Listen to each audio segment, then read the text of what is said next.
గంపగొత్తగా బీఆర్ఎస్ను బీజేపీకి అప్పగించాలన్న ప్రయత్నం జరుగుతోందని భారత్ నేత ఎమ్మెల్సీ కవిత ఆరోపించారు. మీడియాతో ఇష్టాగోష్ఠిగా మాట్లాడిన ఆమె వివిధ అంశాలపై సంచలన వ్యాఖ్యలు చేశారు.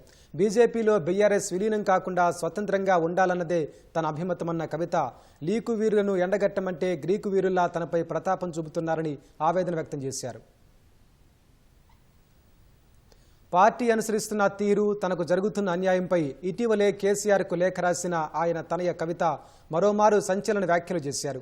తనను కేసీఆర్ను విడదీసే కుట్ర చేస్తున్నారని ఆరోపించారు.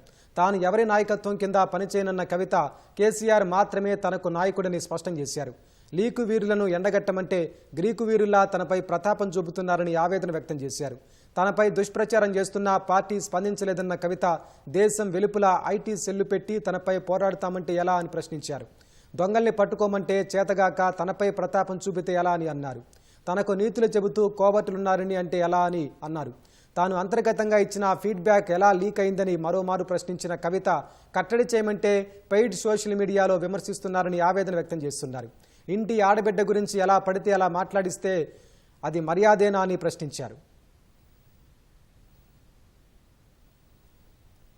గంపగొత్తగా బీఆర్ఎస్ను బీజేపీకి అప్పగించాలన్న ప్రయత్నం జరుగుతోందని సంచలన ఆరోపణలు చేసిన కవిత జైల్లో ఉన్నప్పుడే ఆ ప్రతిపాదన వస్తే తాను వ్యతిరేకించారని అన్నారు. కేసీఆర్కు కాళేశ్వరం కమిషన్ నోటీసులు ఇస్తే కూడా స్పందించకుండా కేవలం ఎక్స్లో పెట్టి వదిలేస్తే ఎలా అన్న ఆమె క్షేత్రస్థాయిలో పోరాడాల్సిన అవసరం లేదా అని ప్రశ్నించారు.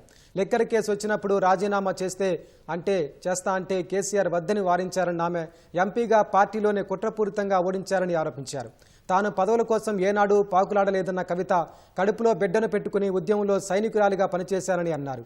తనను విమర్శిస్తున్న నేతలు కేసీఆర్ నీడన తప్ప చేసిన కార్యక్రమాలు ఏమున్నాయని ప్రశ్నించారు.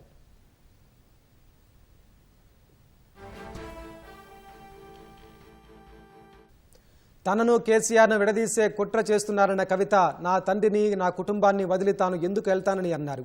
తనను నా కుటుంబానికి దూరం చేసే ప్రయత్నం చేస్తున్నారని ఆమె అలా చేస్తే ఎవరికి లాభం జరుగుతుందో ఆలోచించుకోవాలని అన్నారు. దామోదర్ రావు, గండ్ర మోహన్ రావును ఎవరు పంపారో తనకు తెలియదన్న కేసీఆర్ తనయ దామోదర్ రావు, గండ్ర మోహన్ రావు ఎవరికి దగ్గరో తెలుసు కదా అని వ్యాఖ్యానించారు. కొత్త పార్టీ ఎందుకు, ఉన్న పార్టీని బాగా చూసుకుంటే చాలని ఆమె ఎంతోమంది నేతలు వస్తుంటారు, కానీ కేసీఆర్ మాత్రమే తనకు నాయకుడు, హీరో అని అన్నారు. పార్టీ కోసం గట్టిగా పోరాడతానన్న కవిత కేసీఆర్ మళ్లీ సీఎం అవుతారని అందులో ఎలాంటి అనుమానం లేదని స్పష్టం చేశారు.